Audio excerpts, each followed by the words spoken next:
Bueno, habéis comentado antes el pequeño tamaño que tienen las empresas españolas en comparación con las alemanas, Reino Unido y francesas, ¿no?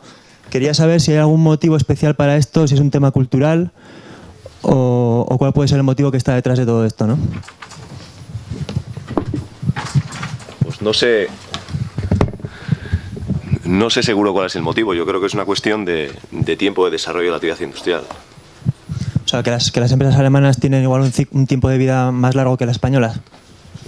Entiendo que sí. Ya te digo que no sé seguro cuál es el motivo, ¿no? También es verdad que cuando tienes más inercia industrial, resulta que todo este tipo de operaciones de crecimiento por desarrollo corporativo se te hace mucho más habitual. De hecho, ahora estamos hablando de esto cuando hace 4 años casi nadie lo comentaba, ¿no? Yo creo que ahora la fuerza ahorcan. O sea, hay gente que se está planteando operaciones corporativas porque se encuentra en una situación en la que ya ha adelgazado tanto que no tiene recursos. Lo hablamos nosotros por esto, pero las compañías con mucho desarrollo en el mercado, con más años, lo que se han encontrado es que en un momento determinado dejan de crecer de forma orgánica, porque ya el mercado está muy prieto. Entonces, ¿cómo crezco? Pues tomando posiciones en otras compañías, o en mi mercado o en otros. De hecho, hoy estamos hablando de integraciones, pero en IKEA llevamos ya muchos años hablando de que cuando tú te vas a plantear un desarrollo de otro estilo para crecer, y si te vas a un mercado que ya está suficientemente maduro, no tiene mucho sentido volver a meter una capacidad allí, ¿no? Y hacer una cuña y empezar a pegarte en precio. Tiene mucho más sentido hacer una operación corporativa, tener un desarrollo durante un tiempo en el mercado, conocer socios, encontrar con quién te puedes arreglar bien y, si puedes, tomar una posición de control. ¿Por qué las grandes corporaciones hoy son americanas, alemanas? Algunas son españolas. Hay determinados sectores, como el energético, algunos de construcción, en los que hay, o incluso en el financiero, ¿no? Grandes empresas españolas, incluso alguna vasca, que tienen estas posiciones por un gran desarrollo del tiempo en el mercado. Ahora, no sé exactamente, porque yo creo que hay un desarrollo global de la industria española bastante más corto. Lo que pasa es que el tipo de cuestiones de las que estamos hablando hoy, tanto Cial como nosotros, en un momento en el que está mucho más en boga, como os decía, porque yo creo que lo que está pasando es que nos estamos encontrando tan débiles que necesitamos buscar soluciones para internacionalizarnos o hacer otro tipo de actividades como el I+D, la innovación, y para eso necesitamos recursos. Nos cuesta conseguir más financiación, y igual una solución es juntarme con otros. Como os decía, esto que sale a la palestra aquí por estos motivos, resulta que en otras circunstancias, cuando uno está bien, como decía Pachi, ¿no? Que igual este no es el mejor momento para plantearse este tipo de cuestiones. Cuando eres suficientemente grande y tienes ya la visión, le pierdes el miedo al desarrollo corporativo y lo haces, ¿no? Yo he vivido eso desde el principio. Yo, en mi primera compañía fue una sociedad americana, Andersen Consulting, que tenía implantación aquí, como en otros muchos países del mundo. Vivía actividades de este estilo, de integraciones y demás, como, no sé, como algo bastante habitual, pero es que además mi segundo trabajo fue empezando en una compañía en un momento de integración de 3 empresas, ¿no? Y en la parte en la que estuve viviendo yo en aquella compañía, tomamos una posición en Alemania, hicimos una joint venture en Italia, compramos una portuguesa, la vaciamos de contenido y nos quedamos la comercial.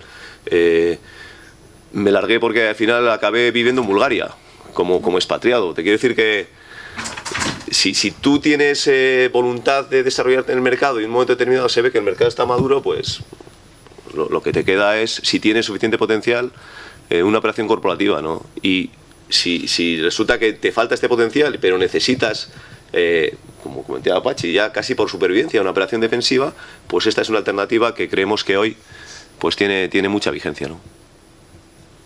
Incluso también para temas sucesorios, que estamos viendo que en Guipúzcoa empieza a ser ya un problema importante, ¿no? Sí. El dueño de la empresa, el gran impulsor de la empresa, en estos momentos está para jubilarse, y realmente se necesita una continuidad de un proceso empresarial que a veces no hay otro medio que este, ¿no? Y estamos viendo varias, ¿eh?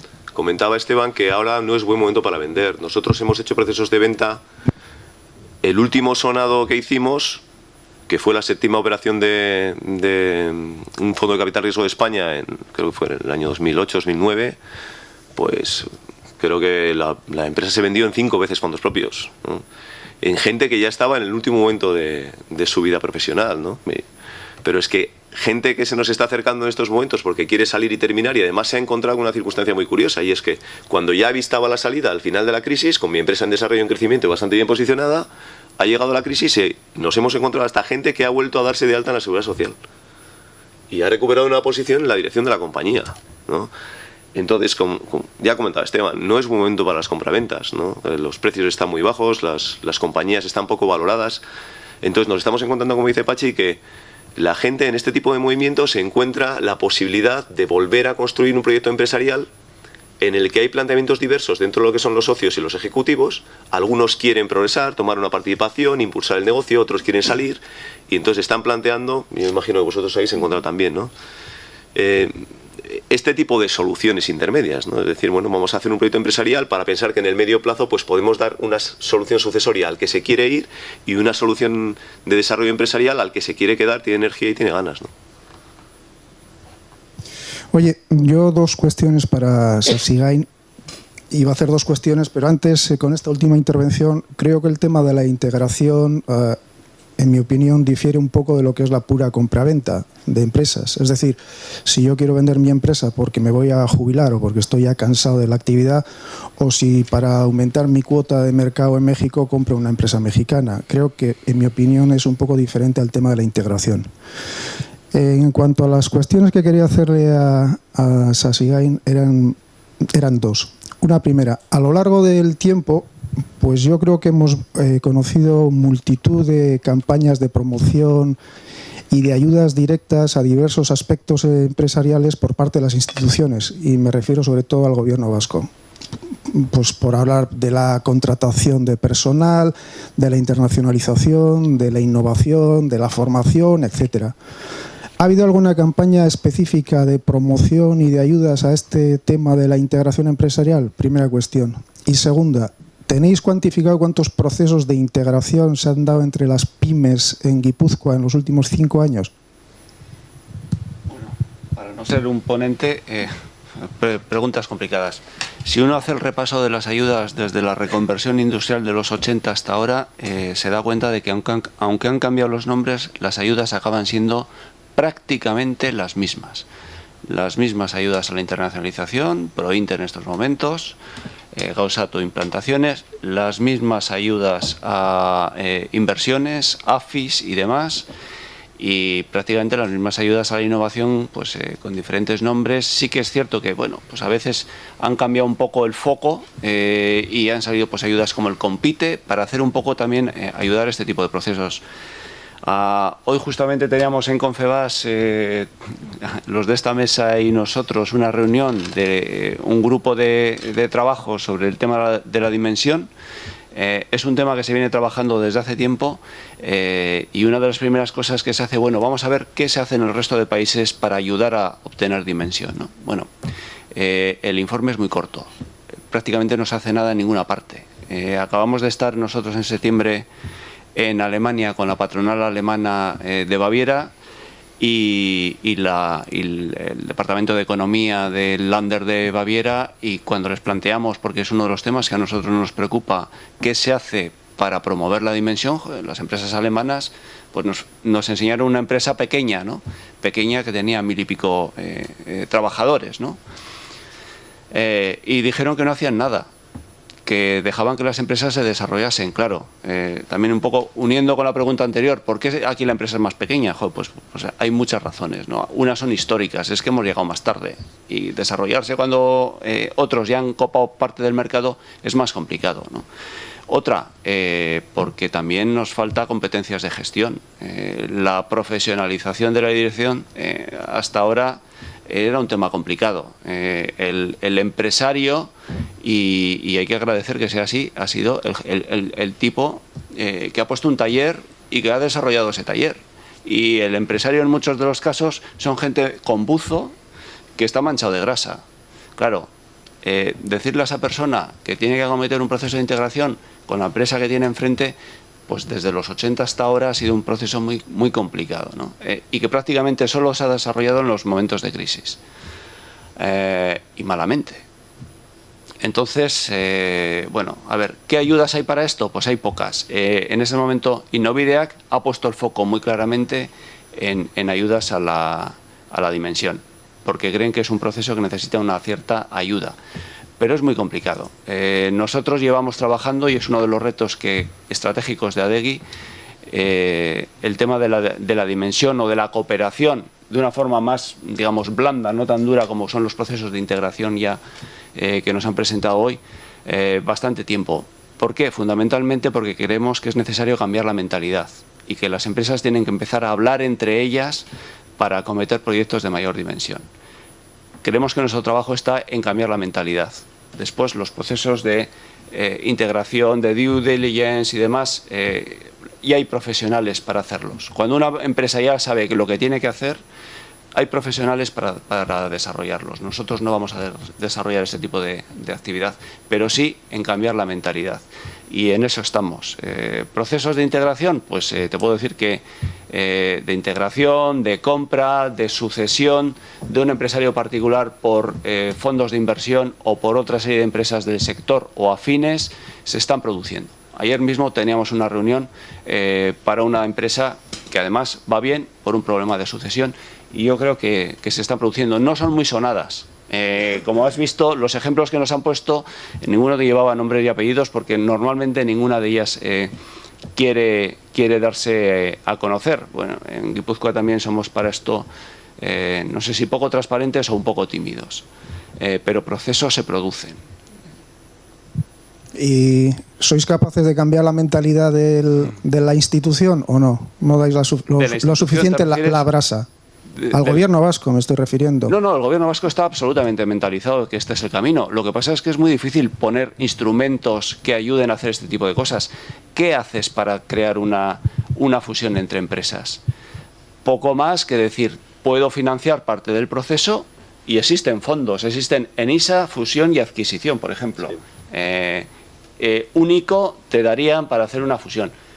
Existen fondos para ello. Incluso probablemente la banca, si ve el proceso claro, financiaría ese tipo de procesos. Pagar los gastos de due diligence, de firmas de contratos, de todo el proceso legal del proceso, también yo creo que eso se puede conseguir que se pague. Pero ¿qué más? Es muy difícil poner instrumentos para hacer esto, y luego, pues eso, poner facilitadores que cambien un poco la mentalidad, que llamen a las empresas y que ayuden a hacer este tipo de, por lo menos el conocimiento entre las empresas, ¿no? Que empiecen a dar pasos en esas direcciones. Si me permites, completando un poco, y si me permites tú, Pachi, como ha comentado, no ha habido programas específicos que dijeran programa de apoyo a la ejecución de operaciones de integración. Sin embargo, en las que hemos participado nosotros, siempre ha habido algún apoyo en lo que es la fase de estudio, y por lo menos en el 80% de los casos ha habido un apoyo en formato de capital. Y en bastantes que no hemos participado nosotros también. De hecho, hace un par de años, casi todo el apoyo que se dio desde Gestión Capital Riesgo del País Vasco a determinados proyectos fue: uno, para la integración de las empresas del mueble, la MCC, que se llamaba, no recuerdo cómo. Otro, para un par de empresas de máquina herramienta, que lo que hacía era pues adquirir, medio integrar, porque el formato final no recuerdo exactamente cuál era, pero bueno, incorporaba una línea de actividad de automatismos a una empresa tradicional de máquina herramienta en una operación de integración. Y las otras tres, es que no me acuerdo exactamente, eran siempre en proyectos en cooperación. De hecho, por aquel año nosotros presentamos algunos que no lo eran así y no fueron apoyados. Se centraron en, decían, mira, le vamos a apoyar a aquel que busque con quién juntarse para hacer algo. O sea que hasta ese punto ha habido apoyo. Después, lo que sí han planteado es que a partir de ahora este tema de los apoyos en capital se va, si se hace, a formular de forma diferente, seguramente más con créditos participativos o cosas así. Pero bueno, sin haber existido programas específicos, lo que nos hemos encontrado es que si has tenido voluntad y un proyecto interesante, casi siempre has tenido algún tipo de apoyo. Y ya por terminar, creo que lo has comentado tú, Pachi, ¿no? Que decías que el año que viene la pinta que tiene es que va a haber un programa que será continuador de Leyavid o algo parecido, pero que también parece que va a poner un foco en cuestiones corporativas.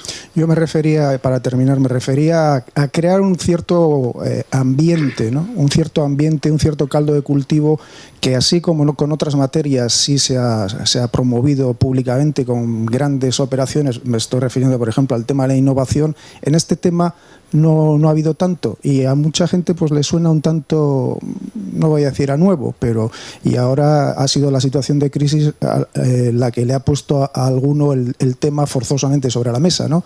Pero no ha habido un ambiente, pudiéramos decir, general en el que, podríamos decir, la gran institución, si veía que este podía ser un problema o una cuestión estratégica, se haya puesto sobre la mesa como tal, ¿no? Y se haya hecho entender a buena parte del pequeño y mediano empresario de que esta era, en mi opinión, la cuestión. Es decir, la cuestión porque es sobre la que pivota después todo lo demás. Si no hay dimensión...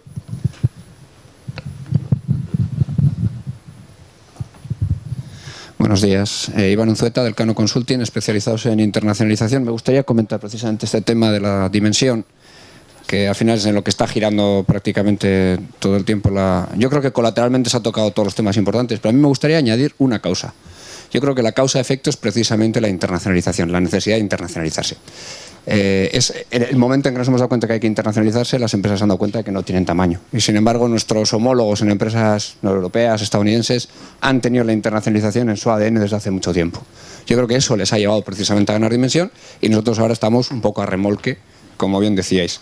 Desde nuestro punto de vista, todo este tema de la cooperación empresarial, que es un tema que hemos tratado, de hecho, aquí en ADEC, en alguna sesión, nosotros desde otro punto de vista, es un proceso iterativo. A mí hay un modelo, un aspecto específico, una fórmula específica, como son los consorcios de exportación, que creo que merecen especial atención en este tipo de foros, porque creo que son un comienzo para muchas empresas para empezar a conocerse mejor, a enamorarse y acabar en un matrimonio si tiene que ser así, ¿no? Y eso es un tema que también se está haciendo poco, pero me consta que sí que es una voluntad política de la administración el fomentarlo al más alto nivel. Eso sí me consta, y no solamente con ayudas directas, que parece que todo lo queremos resolver con ayudas económicas directas, y más con una labor de pedagogía y también con acciones comerciales, ¿no? Nada más comentar eso.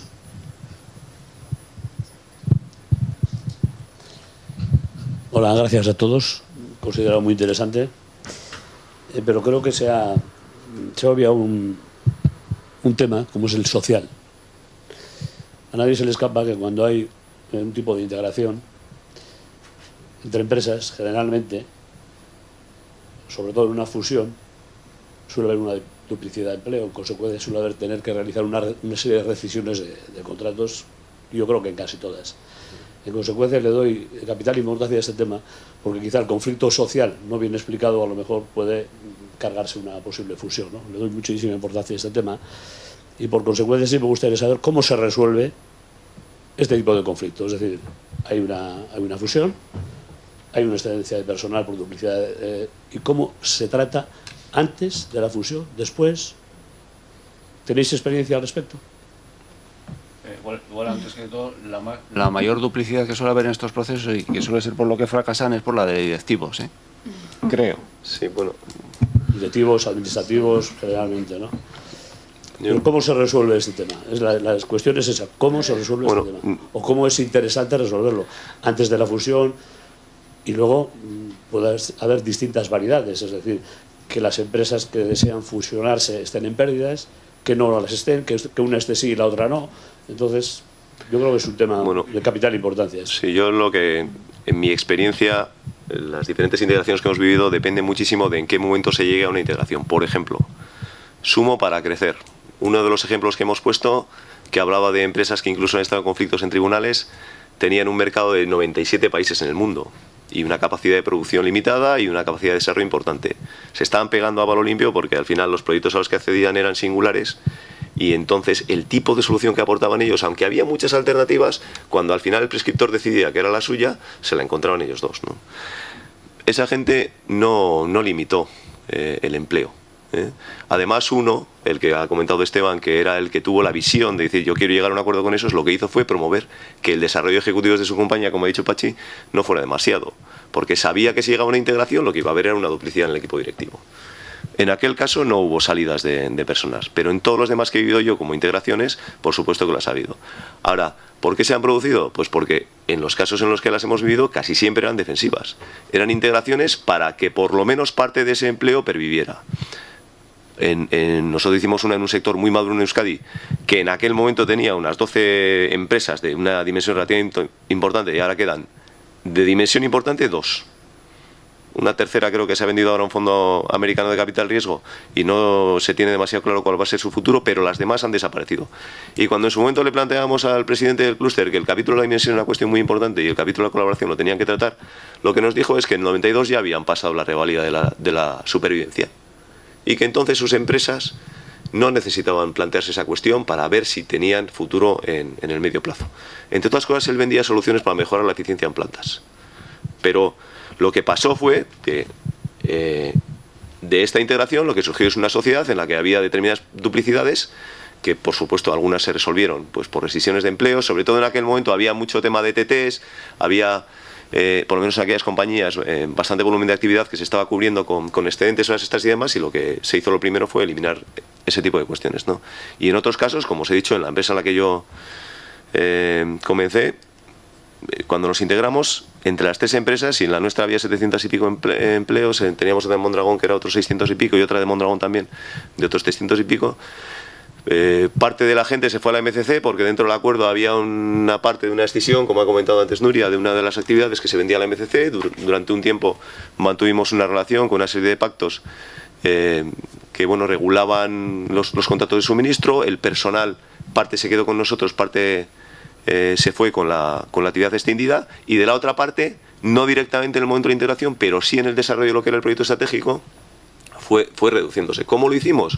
Pues en base fundamentalmente a que tenemos una plantilla muy mayor, y lo que hicimos fue, lo primero, eliminar todas las horas extras y subcontrataciones que estábamos haciendo que nos podíamos permitir eliminar, y a partir de aquí hacernos un plan de desarrollo de la plantilla, porque la empresa no iba mal en su conjunto cuando se juntó, que lo que iba a hacer era ir dando prejubilaciones, jubilaciones anticipadas y ayudas a aquel que se quisiera marchar, ¿no?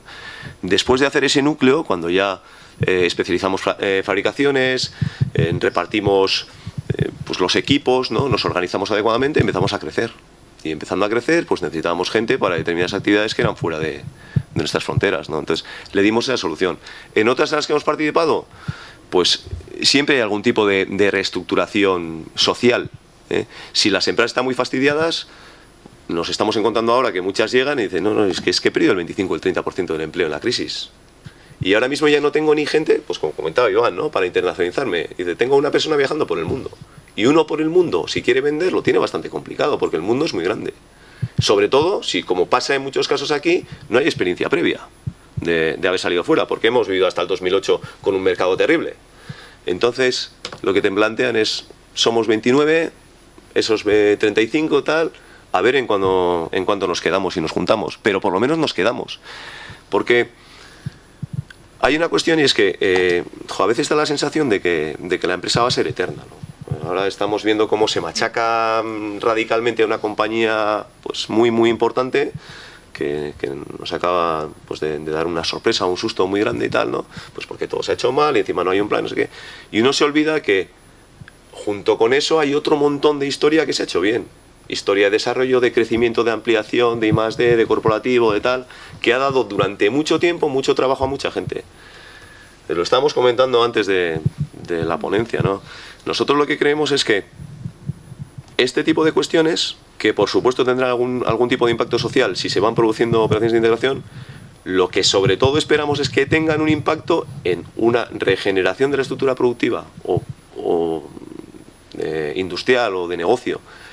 Sobre todo a nosotros nos preocupa la de nuestro entorno local más cercano, que permita un nuevo desarrollo y crecimiento de compañías, para que volvamos a tener empleo, crecimiento, empresas que están de nuevo tomando posiciones en otros países y demás, ¿no? Y pues habrá en ese camino algunas que les vaya bien, algunas que les vaya mal. Pero si no lo hacemos, es muy probable que el grado de mortandad de las compañías que ahora mismo han adelgazado tanto sea mucho mayor, con lo cual el impacto social, desde nuestro punto de vista, va a ser mucho mayor.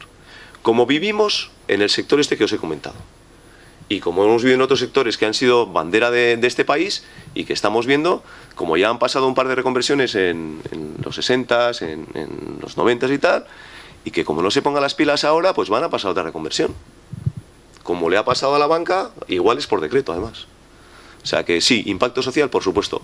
Esperamos que el impacto social más positivo sea que pervivan las compañías y puedan volver a crecer. Por lo tanto, que el impacto social final, el global, la resultante sea la positiva. Y el tema de indemnizaciones y tal, ¿qué experiencia tenéis al respecto? Al negociar, pues claro, es un tema importante. Pues depende mucho de las compañías. Antes o después, ¿no? Y depende de la situación de la empresa. ¿Va bien o no va bien? Sí. Es un tema, yo creo, que requería un poco más de profundizar un poco más, ¿no? Porque eso considero que es un tema importante. Se fusionan dos pequeñas empresas con 15 y 20 trabajadores, son 35. Pero resulta que con la conjunción de ambas sobran 9. ¿Qué tratamiento se le da a esos 9? La pregunta es muy concreta. De cara a indemnizaciones y demás, ¿cómo responden los sindicatos ante estos retos? Yo no te puedo contestar eso porque no soy experta en laboral, pero es evidente que cuando hay una operación de fusión se produce lo que ha dicho José, que al final tiene que haber reestructuración de plantillas y sobre todo en el ámbito de los directivos, porque se produce una duplicidad de directores de todas las áreas. Entonces siempre hay, pero bueno, en lo que es el proceso jurídico de fusión no. ¿Se hará antes o se hará después? Normalmente antes, yo creo. De todos modos, también después de comprar la empresa. Ahora la pregunta, efectivamente, el foco es qué pasa cuando efectivamente se produce un excedente en un momento de integración, ¿no? Y claramente hay que ver si se puede negociar para llegar a un acuerdo, porque incluso esa cuestión muchas veces lo que hace es que da al traste con una operación. Claro. Lo malo de esa cuestión es que después del traste de la operación hay que ver cuánto tiempo duramos con las 9 personas que se suponía que estaban. Claro. Pero bueno, obviando esa cuestión, lo que sí está pasando y nos estamos encontrando ahora en procesos que estamos estudiando es que durante la crisis las empresas ya se han reestructurado, pero se han reestructurado un montón. O sea que en muchos casos nos estamos encontrando con que llegamos al momento del análisis, del diseño de lo que es la operación, con la reestructuración hecha. Y entonces empieza a no sobrar gente. Es más, la necesitamos, lo que estabas comentando tú. No sé lo que encontráis en internacionalización, pero nosotros encontramos es que la gente lo que necesita es alguno más para ver si se reparten los mercados que entiende que son de futuro. Y en I+D no te cuento. Porque como has comentado tú, ¿no? Pues ha habido un bombardeo incesante en torno al I+D, que además nos parece súper correcto, porque ya hemos dicho que el consenso está claro: internacionalización e innovación. Pero a pesar de eso, cuando ha llegado la crisis, nos hemos puesto a recortar, también ha caído la I+D, ¿no? Y entonces ahora, si quiero hacer desarrollo de producto, ¿qué hago? Mi director técnico, que además como lo ofrezca algo CAF, se me va o como... No, porque al final va a entender que en una empresa más grande, con más espalda, pues igual va a estar más protegido. Entonces nos estamos encontrando con procesos en los que al final lo que nos hace falta es sumar al equipo comercial para que haga una labor más intensa y luego sumar a los equipos, sobre todo en este caso de innovación, para que son capaces de darle de comer a la compañía para rellenar de curro la base, ¿no? Que al final lo podemos estructurar y ordenar todo lo que queramos, ¿no? Nosotros entendemos, como decía Pachi, ¿no?, que es fundamental la profesionalización de estas cuestiones y la experiencia en este tipo de procesos para llevarlos a cabo, pero se trata de dar contenido en trabajo a las compañías, pues para que empleen a gente y sigan creciendo. Eso es, o sea, no es otra. Oye, una otra cuestión. Las consultoras que os dedicáis a esta materia, normalmente tenéis buenos profesionales especialistas en temas jurídicos, económicos y demás. ¿Alguno tenéis psicólogos? Porque yo creo que el aspecto psicológico, emocional de este tipo de operaciones tienen enorme peso. Bueno, ¿sabes? En ADEGI algunos de los cursos que ofrecemos incluyen coaching, y es una parte muchas veces importante de estos tratamientos, pero bueno. Nosotros tenemos sociólogos, psicólogos de carrera, creo que no. Lo que sí tenemos es un montón de experiencia en vivir este tipo de situaciones, que también nos parece fundamental. Las hemos vivido como parte de un proceso de integración, a veces, bueno, a ver si entiendo, que a veces del lado del ganador, a veces del lado del perdedor, porque claro, en las integraciones no todas las empresas llegan en la misma posición a un proceso de integración. Y eso que en un proceso de integración, si no es una compraventa, pues la posición es de mucho más equilibrio entre los actores, ¿no? Pero nos parece fundamental haberlas vivido, porque sabes lo que te vas a encontrar. Lo mismo que cuando estaban comentando un proceso de due diligence, ¿no?, que aquí te dice una relación.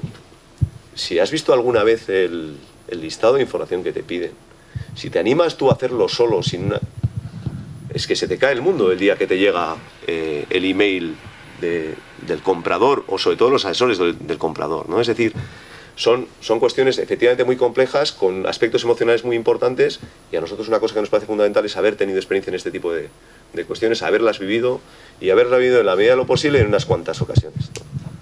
Y en cualquier caso, sí que es cierto que el factor emocional, en muchos casos, en casos de empresarios privados que poseen su empresa, quizás no tanto cuando son sociedades anónimas que dependen ya de otros socios, pero el factor emocional es muy importante en estos casos, ¿no? Tu empresa, el valor que te va a dar una due diligence o que te va a dar un tercero, nunca es lo suficiente para lo que para ti vale tu empresa, ¿no? Porque tú has dejado ahí tu vida. Es más que tu hijo, incluso. El caso que teníamos ayer de una empresa que va bien y que, bueno, pues tiene un problema de sucesión, claro, es que el empresario tiene problemas para vender esa empresa, porque dice, joder, pues si es que yo disfruto más comprando un torno vertical que yéndome de vacaciones. Entonces, eso es muy difícil de cambiar, ¿no? Y a esa persona le compras la empresa y le estás quitando parte de su vida muchas veces, ¿no? Ahora el factor emocional está muy patente en todas las áreas, porque en el área concursal, que nos está tocando también por desgracia en el mundo jurídico tanto, ahí sí que haría falta un equipo de psicólogos. En el proceso de un protocolo familiar también es fundamental, vamos. De todos modos, una fusión es lo mismo. Yo diría que tanto en Cial Communicate, una parte muy importante de nuestro trabajo, cuando ya estás hablando con personas, es de este perfil. Es de perfil emocional, no es puro técnico. Sobre todo con cuestiones de este estilo. Somos confesores en muchas ocasiones. Tenemos una... O sea, a nosotros nos parece fundamental una cuestión que es también hacer una separación emocional cuando uno está tratando estas cuestiones, porque es que si no, nunca llegas a un acuerdo. Porque es que, como ha dicho Pachi, nunca te va a aportar nadie el valor que tú entiendes que tiene aquello que estás en este momento poniendo encima de la mesa, ¿no? Es mi vida, el patrimonio de mi familia, de mis hijos, este tipo de cuestiones, ¿no? Entonces, hace falta una cierta distancia de la cuestión para poder llegar a un acuerdo. Porque no nos olvidemos que en un acuerdo tiene que haber cesiones para ambas partes, y eso supone una cierta generosidad. Y esa casi hay que aplicarla desde fuera, porque desde dentro es bastante complicado. Muy bien, yo creo que nos hemos pasado bastante de la hora. Muchas gracias y hasta otra.